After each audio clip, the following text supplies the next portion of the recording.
তোমাদের স্কুল কিংবা বোর্ড পরীক্ষায় বলো, উচ্চতর গণিতের আংশিক ভগ্নাংশ যে অংশটা আছে সেখান থেকে এই টাইপের এমসিকিউ গুলা প্রায় আসতে দেখা যায়।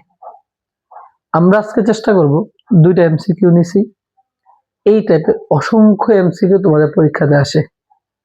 চেষ্টা করবা এই দুইটা এমসিকিউ শর্টকাটটা শেখার পর এই সেম শর্টকাট দিয়ে অনেকগুলো এমসিকিউ সলভ করার চেষ্টা করবা।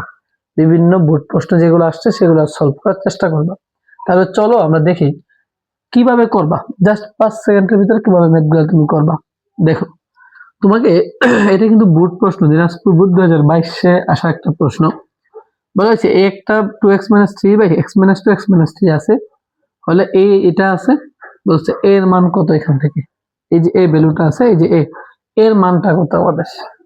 তাহলে a যদি বের করতে হয়, তুমি দেখো এর নিচে কি আছে, x - 2 আছে না, এর নিচে যেটা থাকবে এই পাশে এটাকে বাদ দিয়ে দিবা, এই পাশে এটাকে কি করবা, বাদ দিয়ে দিবা। যদি বাদ দাও তাহলে ভগ্নাংশটা কি থাকে, 2x - 3 বাই x - 3 না, বলো এটা থাকে। তারপর খেয়াল করবা এর নিচে কি আছে, x - 2 আছে না, x - 2 কে x - 2 ইকুয়াল তুমি শূন্য ধরবা। কি ধরবা, শূন্য ধরবা। তারপর x ইকুয়াল কত আসে, 2 আসে।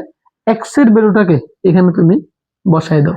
তাহলে 2 × 2 - 3, 2 - 3 দাঁড়াচ্ছে হচ্ছে 4 - 3 ভাগ হচ্ছে -1, নিচ উপর হচ্ছে 1, নিচ হচ্ছে -1 ইকুয়াল হচ্ছে -1। বুঝতে পারছো? আনসারটা হচ্ছে কত তোমাদের, -1। আবারও বলি, যখনই তুমি দেখবা এর মান, বি এর মান এরকম কিছু একটা বের করতে বলবে, শেপটা কিন্তু খেয়াল রাখো কোন শেপে আছে। এই শেপের ম্যাথের ক্ষেত্রে তুমি যার মান বের করবা এর নিচে যে থাকবে এই পাশের অর্ধেক তুমি কি করবা, বাদ দিয়ে দিবা। বাদ দেওয়ার পর তার যে যারা ধরছো, তার যারা বাদ দিছো সে সমান কি ধরবা, শূন্য ধরবা। তারপর ওখান থেকে একটা x এর ভ্যালু বের করবা, এই x এর মানটা এখানে বসায় দিবা। বসায় দিয়ে তোমার ক্যালকুলেশন করলে আসতেছে হচ্ছে কত, -1 আসতেছে। ঠিক আছে, আসো এই টাইপেরই আরেকটা এমসিকিউ আমরা তোমার থেকে দেখি। বলছে এ হচ্ছে একটা আংশিক ভগ্নাংশ আছে, বলা হয়েছে যেখানে এ ও বি মূলদ সংখ্যা। হয়তো তোমরা এই মূলদ সংখ্যা দেখে কনফিউশনে পড়তে পারো, ভাই এটাতে তো মূলদ সংখ্যা নাই, এটাতে মূলদ সংখ্যা আছে, তাহলে এইটা কিভাবে আমরা সমাধান করব। কোনো সমস্যা নেই। দেখো, মূলদ সংখ্যা আমরা জানি p/q আকারে কি করা যায়, প্রকাশ করা যায়, এটা আমরা সবাই জানি, ঠিক না? তাহলে ওই সংখ্যাগুলো মূলদ সংখ্যা বলি। আপাতত মূলদ সংখ্যা বলার দরকার নাই, এত ডিটেইলসে বলার এখানে কোনো প্রয়োজনই নেই।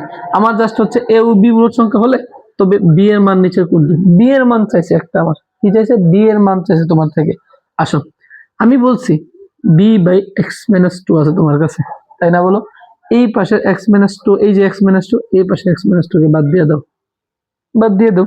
দিলে তোমার কাছে ভগ্নাংশটা কি থাকতেছে, ভগ্নাংশটা থাকতেছে 5x - 7, x - এর কত 1, কারণ x - 2 এই পাশে x - 2 বাদ, 5x - 7 বাই x - 1 তোমার কাছে আছে। তুমি কি করবা, এই x - 2 ইকুয়াল তুমি শূন্য ধরে নাও, x - 2 ইকুয়াল 0, x ইকুয়াল 2। ঠিক আছে, এই x এর মান এখানে বসাও, 5 × 2 - 7, 2 - 1, বুঝছো? তাহলে হচ্ছে 10 - 7 ভাগ হচ্ছে কত আমাদের 1, 10 - 7 মানে কত, 3। যেহেতু অপশনে 3 আছে কিনা, অপশনে মনে হয় একটা ভুল তুলছি ভাই, এটা হচ্ছে তোমার একটা 3 থাকবে। বুঝতে পারছো ব্যাপারটা? আরেকবার বলি, দেখো যখনই তুমি এই ভগ্নাংশটা দেখছো, বি এর ভ্যালু তোমার থেকে বের করতে বলছে, ঠিক আছে? আমরা এটাকে কি ধরলাম, শূন্য ধরলাম। মানে এটা যেহেতু x - 2 আছে, এই পাশের x - 2, এই পাশের x - 2 কাটা, তাহলে x - 2 সমান শূন্য ধরলে x এর ভ্যালু আসতেছে কত, 2, 5 × 2 - 7। ঠিক আছে, 10 - 7 কত, উপরে হচ্ছে 3, আর নিচে 2 - 1 মানে নিচে হচ্ছে কত, 1। তাহলে ভ্যালুটা আসতেছে হচ্ছে কত, 3। তাহলে বি এর মানটা আসবে কত আমাদের, 3। বুঝতে পারছো? তাহলে এই ছিল তোমাদের দুইটা আংশিক ভগ্নাংশ।